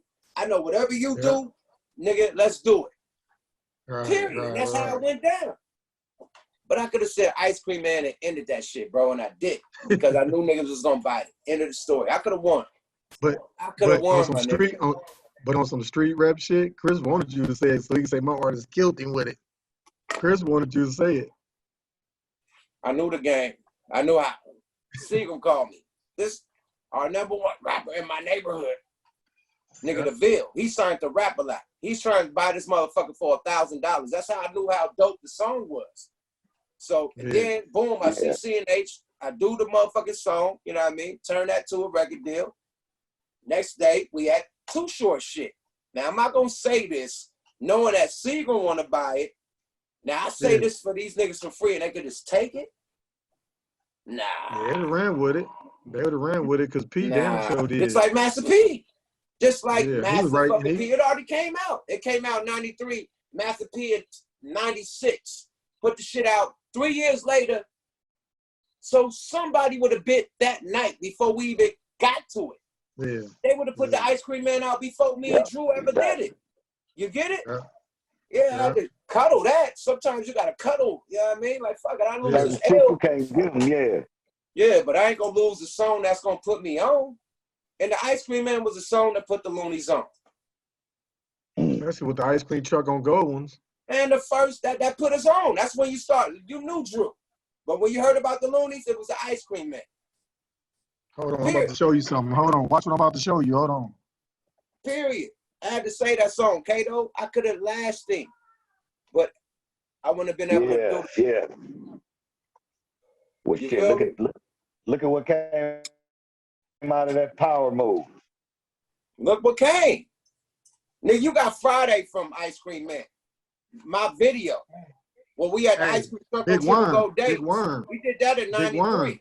Big Worm came out in motherfucking 95, 94. They came out 2 years later. How you do this shit, man? You go this way. Yeah, that way. Wow. Ice Cream Truck on Triple Gold Days. This is That's how we came in 93. The Loonies. But on the video, that's just the artwork of it. This is the artwork that On we the did on video. Hot Times. But that's how On we the came video. in 93. Ice cream truck and put some gold ones on it. So You gotta put that video up with the we changed chop that shit. we changed the game, my nigga. CNH had Master a P great idea. Like, as much as niggas talk shit about CNH, man, he was a car collector. That nigga had the dopest cars. Nigga had trophies for his cars. Nigga, how he whip up his candy paints and triple gold days. Nigga had Typhoons, candy paint Typhoon. Nigga, the green one with the fucking peanut butter top, canvas top. He used to get the 2-for-1 at Miko's. He spent so much money there at Miko's. He used to get 2-for-1 paint job. Bingo. So this nigga was winning car trophies for his cars, our executive producer. So he was like, fuck it. I'm going to put triple gold dates on a fucking ice cream truck. Nobody never thought of that.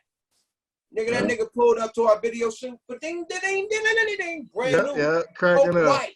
Not no sticker, no nothing. Brand new Coke white ice cream. Just a white truck. Coke white. Not no sticker on that bitch. Ice cream, nigga, triple gold dates on Vogues and Trues and Vogues, nigga.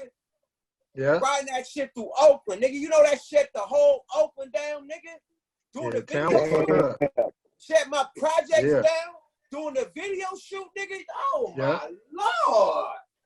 The whole town was chasing the truck around everywhere the we went. The whole fucking town. You see, nigga, when this nigga drive, you see all types of old schools convoying behind this nigga doing in and out the lanes and shit, bro. It was a movie. On our first, now imagine if I would have said it that night and somebody stole it. Yeah, because Master P and him only 15 minutes away in Richmond. He ended up taking it. 3 years later. That's how powerful that shit was.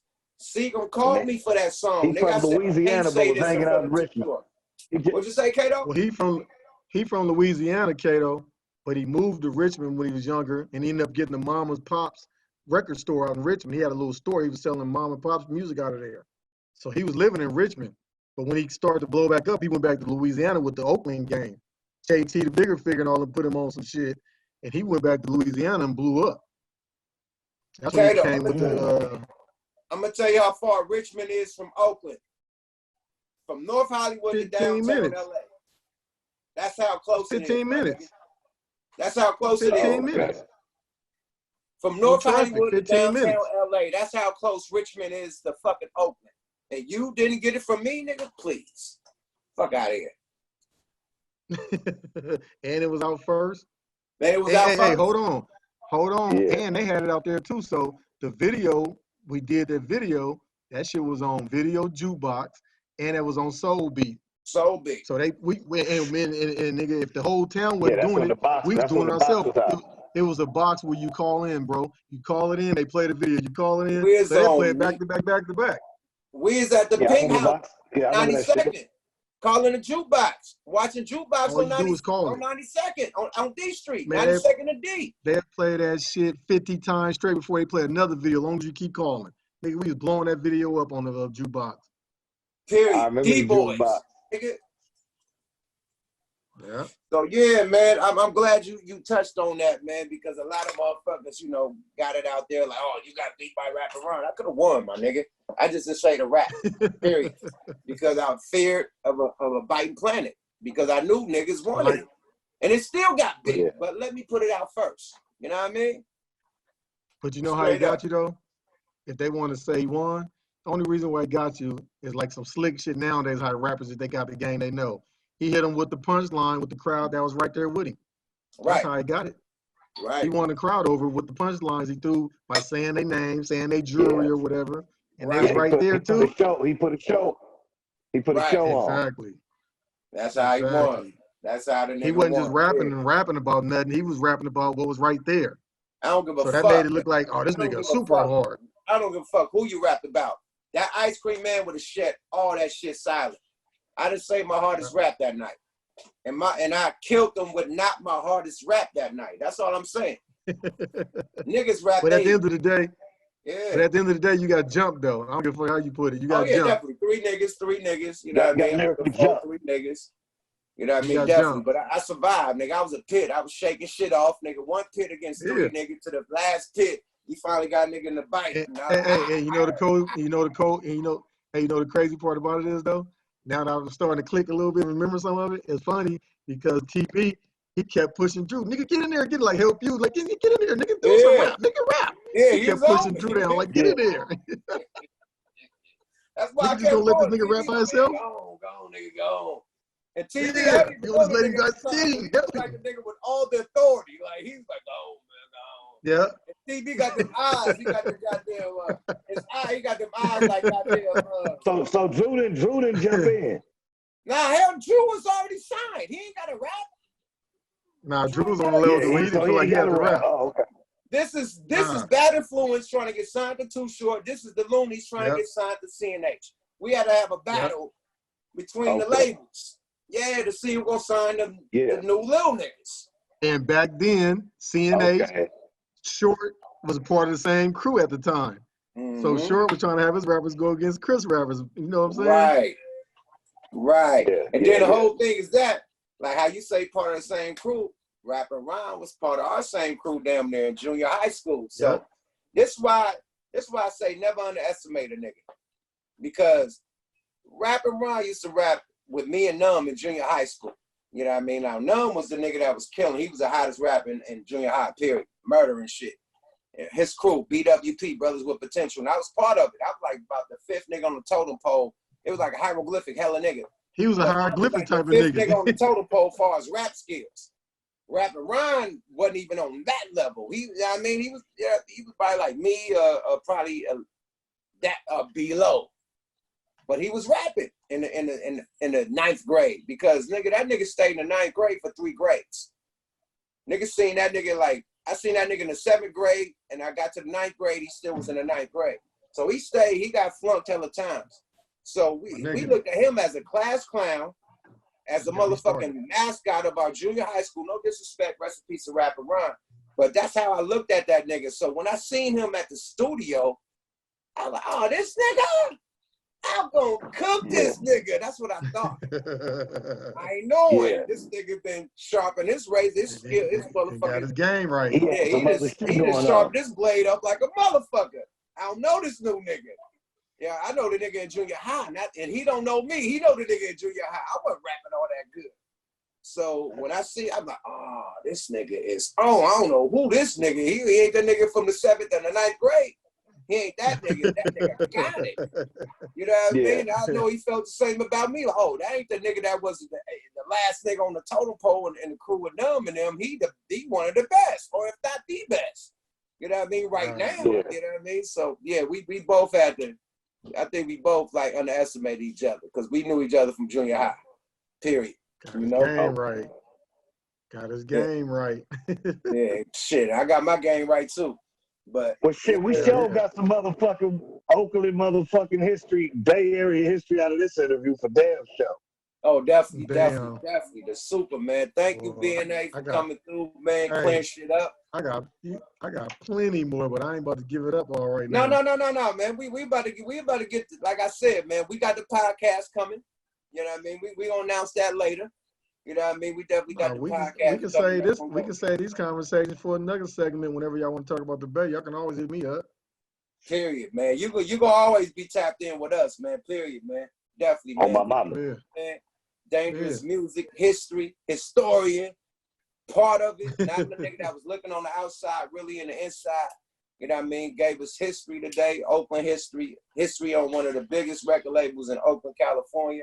You know what I mean? With one of the biggest artists from Oakland, California, and some of the biggest artists from Oakland, California. You know what I mean? Thank you. And happy birthday to the nigga again, because his birthday was yesterday. Oh yeah, happy birthday to Show, man. Happy birthday to Show. I just did an interview with Show. We had happy birthday, huh? We had a concert somewhere. I don't know where, but I got him backstage. I got an interview coming out with him too, man. He talk about the whole shit about the Summer Jam shit, man. That boy Show is a fucking comedian, bro. Hey, you already know what it was with him and Chris and all them, though. That's what I'm saying. I got all kind of shit with that. That shit crazy, bro. Yeah, we'll do another part about whatever. Go ahead. Because wait till I tell you a story about a tour that EPMD, the Death Squad. Remember the EPMD had the Death Squad, Eric Simon, right. Keith Murray, and all them niggas. Yeah, right. I'm telling y'all about a concert they had, and And they had Hammer was on tour with them niggas and some shit jumped off. They got into it with Hammer now. I'll tell y'all about that on the next one though. Nah, I already know the result, man. Don't play with Hammer. Hammer, please don't hurt him. Hammer, don't hurt him. Nah, I think Redman said that. Redman told this exactly. He story. said some Redman shit told about this fucking story, man. fucking Redman. since it's count out the bag. I'm gonna go ahead and say it then. I'm gonna go ahead and say this and I'm out. I'm gonna go ahead and say this and I'm out. Fuck Go it. on, give it to us. Look. Kato like, yeah. No, let me go. Hey, hold on. Let me hit this Hennessy right quick. Let me hit this Hennessy right quick. Yeah, I want to hear this. Goddamn, Redman told that goddamn story on Vlad TV, I think. Oh, did he? Yeah, he told that story about Hammer. Yeah. Okay, well, I'm gonna tell. I don't even know if it's on Vlad TV. I don't know if it's on Vlad TV. It was on something else. No, yeah, X that. It was on something else. But go ahead. I'm gonna tell the story I know about it then. Okay, they was on West Coast tour. They was on the West Coast. Right. I don't know what city they was in, but the next following day they was gonna be having a concert in Oakland. But the city they was in, I can't remember what city they was in before they got to Oakland. So this is what happened. I guess Redman that did this shit back then, he did some skits, but he was clowning Hammer on some skits.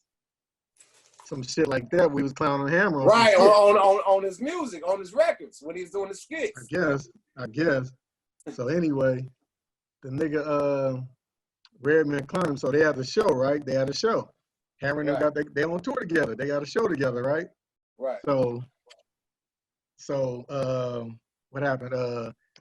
What's the name? Hammer brother, Lewis, his brother, his brother, Hammer brother, he get to hollering at he wanted to holler at Redman and all them about clowning Hammer. So they get to talking, they chopping it up. And then I guess it started kind of getting loud and shit. It was going there. So they chopping it up. Now Hammer got about 50 people with him. You know, he rolled back then. He had a whole clique of niggas with him. And I want to say the Death Squad, they was probably only like about 10, 15 deep.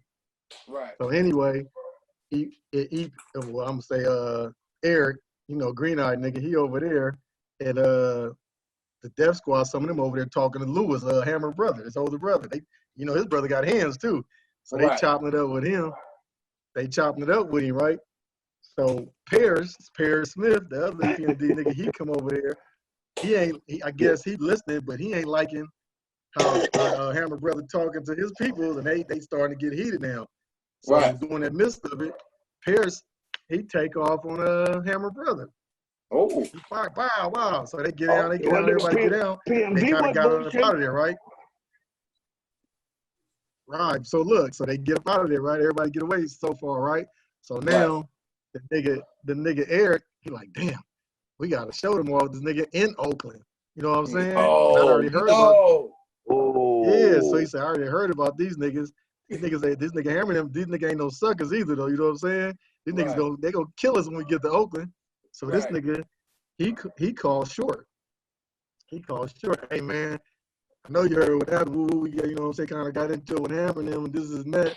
Man, we got a show in the town with these niggas tonight, man. What you think, man? Can you come hold us down? Can you come through and hold us down? Short like, oh man. So Short's like, hold on, man. Let me see what I can do. So Short had some his people, everybody reach out to Hammer and them folks and kind of like try to put a hold on some shit, right? So the whole time, EPND and them, they all performing, and they trying to figure out where Hammer at. Why this nigga ain't coming? They still spooked. They don't know what's about to go down. So they tripping, right? So at the end of the story was Hammer never came. Oh, because wow. he would have came. If he would have showed up, it would have been ugly for them. Them niggas wouldn't have made it out of Oakland. Oh, so by Short hollering at him, they kind of respected, you know what I'm saying, Short and Short peoples, street peoples who were like, man, just don't, you know what I'm saying, don't go there. You know what I'm saying? Let it go. I think they was gonna knock a patch out of EPND and them. Oh man, they was on. That's gonna make them niggas a customer. That's gonna make them niggas customer. Did you hear about it? And Eric said, hey, and Sermon said it too. He's like, man, I know, man. That's why I called you. Like, man, can you hold us down? I already know, man. We were having problems, man. I know Hammer ain't no punk. You know what I'm saying? See, niggas was getting misled by them baggy pants and shit, but you know. Baggy pants, y'all was letting them diaper pants and them goddamn creeper Yeah. shoes fuck you up. Hey, Nigga, baggy Hey, don't pants. let but the Hammer, oily shoulders. Don't let the oily shoulders and the suspenders get you fucked up. hey, but Hammer, his brother, and all his people, they was from the turf too. Them niggas was with the shit. Yeah. They was All with the this shit. shit. Niggas didn't know that though, but Hammer and them used to get on niggas though. That was beating niggas ass for a living. Yeah, they used to get on niggas though, man. I mean, That's what niggas a lot better of know. niggas You in the got rap industry fail to niggas, realize. niggas got Hammer fucked up. You got to be physically fit to do that shit when he ain't going on. Nigga. So what makes he can't whip your 40-ounce drinking ass? You know what I'm saying? hey, when that You nigga can get your dance like that 40-ounce on stage drinking for ass about an up. hour or two, you can stand. Come on, man. You got it fucked up. You got to rehearse and shit. That nigga's like a wide receiver or something. That nigga's an athlete. Who? Man, in shape Who, like an Hammer? Niggas athlete. to do the shit that happened. Yeah. Yeah, nigga's an athlete. The type of shit that he was doing in his era, shit, athlete shit. Hey, Hammer And was that nigga putting dance. The That nigga, typewriter and shit. Hey, don't hurt hey, him, Hammer. Nigga, he had and he'll third dance base, for about nigga. an hour and a Nigga, half on stage too. Turn. Hey, Non-stop. hey, Hammer, they say you wasn't slamming in Detroit. Detroit? Oh, nigga, come on, man. He had Detroit.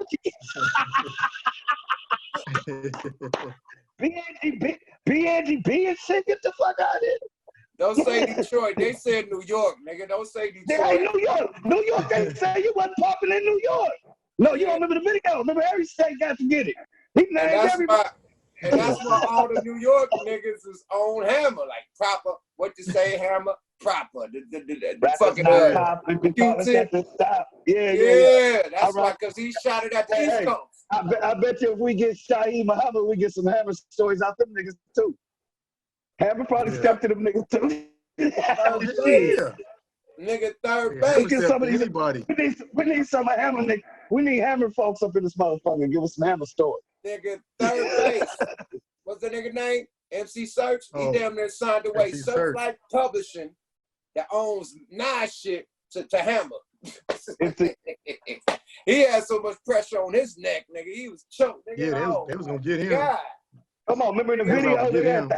they had the Hammer with the glasses Mm-hmm. on. All types of LA niggas that get Yeah, Hammer back off in his the day. joint, nigga. Period. I put that video, third base.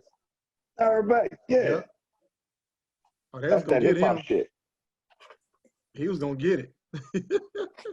Yeah, he was gonna get it. Either LA or the Bay. He was gonna get touched. Either Hey, way yeah, he touched him, he was getting hit. Hey, yuck, we gotta have a segment, real stories from MC Hammer. We gotta get the gangster stories from Hammer. I swear to God. Open niggas' hey, Kato. eyes. That's the last dance. Fuck what you What talking was you Hey, talking? Kato. Hey man, don't diss the last dance. God damn it. That's why I got my pimpin' jersey on. God damn it. I feel sorry for pimpin'. about. No, I'm saying, God damn it. listen, you're not listening. That's gonna be the impact of the motherfucking Hammer stories. It's like the Rick James stories, nigga. I put it over pimpin', my nigga. That nigga got on Scotty. What, 40 million for 7 years? They worked him. Yeah. 2 million a year, my nigga. Some Owie. crazy shit. Niggas are gonna be out here Damn, wearing that's Jerry fucked up. Krause jerseys. Ouch. Fuck that. Got the 33 Hey. on, nigga. Don't be doing my nigga like that. But anyway, man, love you, Mark, man. BNA, no Frank Ocean, nigga. You my big bro, nigga. You raised me in this Yeah, for shit, sure. nigga. From a toddler to a mobster, nigga. You know how we do this Yeah. shit, nigga. You feel me? For real. Straight up, nigga. We gonna continue, nigga. We gonna do our new podcast later on. We gonna get you on another interview to continue. Cause you got some Yeah. shit.